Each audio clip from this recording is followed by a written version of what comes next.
భారత ఎన్నికల సంఘం వారిచ్చిన గణన ఫారం పూరించే విధానం ఇప్పుడు చూద్దాం రండి. గణన ఫారంను 3 భాగాలుగా విభజించారు. భారత ఎన్నికల సంఘం వారు ఇచ్చిన గణన ఫారంలోని మొదటి భాగంలో మీ వివరాలు అన్నీ ముద్రించబడి ఉంటాయి. ఫారం కుడి ప్రక్క గడిలో మీ ప్రస్తుత ఫోటోనైతే అతికించాలి. రెండవ భాగం 2 బాక్సులుగా ఉంటుంది. 1వ బాక్సులో 2002 నాటికి మీకు ఓటు ఉంటే 2002 ఓటర్ల జాబితా వివరాల ప్రకారంగా ఈ బాక్స్ని పూరించాలి. అంటే ఓటర్ పేరు, ఓటరు గుర్తింపు కార్డు నంబర్, బంధువు పేరు, వారితో మీకున్నటువంటి బంధుత్వం, జిల్లా, రాష్ట్రం, శాసనసభ నియోజకవర్గం పేరు పూరించాలి.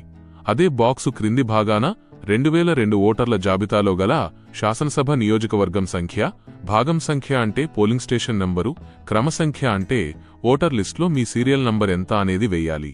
రెండవ బాక్సులో 2002 ఓటరు జాబితాలో మీ పేరు నమోదు కాని ఎడల ఈ బాక్స్ని నింపాలి. మీ తండ్రి, తల్లి, తాతయ్య, నాయనమ్మలలో ఎవరో ఒక్కరి వివరాలు 2002 ఓటర్ల జాబితా వివరాల ప్రకారంగా ఈ బాక్స్ని పూరించాలి. తెలంగాణలోనే కాకుండా భారతదేశంలో ఎక్కడ ఉన్నా వారి గత 2002 నాటి ఎస్ఐఆర్లో ఇవ్వబడిన ఓటర్ల జాబితా వివరాలు చేర్చాలి. అంటే పేరు అని ఉన్న చోట మీ తండ్రి, తల్లి, తాతయ్య, నాయనమ్మలలో ఎవరో ఒక్కరి పేరు రాయాలి. ఓటరు ఫోటో గుర్తింపు కార్డు అంటే వారి ఓటరు గుర్తింపు కార్డు నంబర్ వేయాలి. బంధువు పేరు అంటే వారి తండ్రి లేదా భర్త పేరు రాయాలి. బంధుత్వం తండ్రి, భర్త, జిల్లా, రాష్ట్రం, శాసనసభ నియోజకవర్గం పేరు పూరించాలి. అదే బాక్సు క్రింది భాగాన 2002 ఓటర్ల జాబితాలో గల శాసనసభ నియోజకవర్గం సంఖ్య, భాగం సంఖ్య అంటే పోలింగ్ స్టేషన్ నెంబరు, క్రమ సంఖ్య అంటే ఓటర్ లిస్టులో మీ సీరియల్ నంబర్ ఎంత అనేది వెయ్యాలి. 3వ భాగంలో ఓటరు యొక్క ప్రస్తుత పూర్తి వివరాలు చేర్చాలి. అంటే పుట్టిన తేదీ, ఆధార్ నంబర్, మొబైల్ నంబర్, తండ్రి లేదా సంరక్షకుని పేరు, తండ్రి లేదా సంరక్షకుని ఓటరు గుర్తింపు కార్డు నంబర్, తల్లి పేరు, తల్లి గుర్తింపు కార్డు నంబర్. మీకు పెళ్లి అయితే మీ భాగస్వామి పేరు, అవ్వకపోతే ఖాళీగా వదిలేయండి. మీ భాగస్వామి యొక్క గుర్తింపు కార్డు నంబర్ వేయాలి.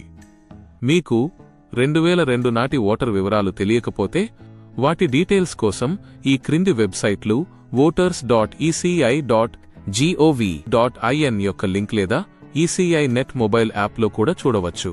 ఈ వెబ్సైట్లలో వివరాలు లభించకపోతే గణన ఫారం 2వ భాగంలోని 1వ మరియు 2వ బాక్సులను ఖాళీగా వదిలేసి 3వ భాగంలోని వివరాలు నింపి తేదీతో కూడిన సంతకం చేసి బిఎల్లోకి గణన ఫారం తిరిగి ఇవ్వాలి. ఇట్టి సందర్భంలో మీ పుట్టిన తేదీ ప్రకారం ఈ క్రింద తెలిపిన పత్రాలు సమర్పించాలి. జూలై 1, 1987 తేదీకి ముందు పుట్టినవాళ్లు వాళ్ల సొంత సర్టిఫికేట్ ఇస్తే సరిపోతుంది. జూలై 1, 1987 నుండి డిసెంబర్ 2, 2004 మధ్యలో పుట్టినవాళ్లు వాళ్ల సర్టిఫికేట్తో పాటు తల్లి లేదా తండ్రిలో ఎవరో ఒకరి సర్టిఫికేట్ జత చేయాలి. డిసెంబర్ 2, 2004 తరువాత పుట్టిన యంగ్ ఓటర్స్ అయితే వాళ్ల సొంత సర్టిఫికేట్తో పాటు తల్లిదండ్రుల ఇద్దరి సర్టిఫికేట్లు తప్పనిసరిగా ఇవ్వాల్సిందే. ఓటర్లు అందించవలసిన అవసరమైన సహాయక పత్రాల జాబితాను ఈసీఐ క్రింది విధంగా సూచించింది.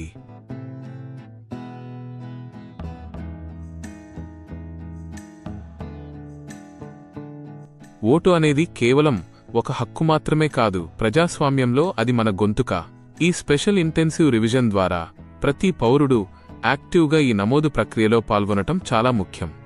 కావున బిఎల్ఓలకు సహకరించి పూర్తి సమాచారముతో పాటు అవసరమైన డాక్యుమెంట్ల ప్రతులు జతచేసి ఎన్యుమరేషన్ ఫారంలతో పాటు గడువు తేదీ లోపల బిఎల్ఓలకు అందజేయవలసినదిగా కోరనైనది.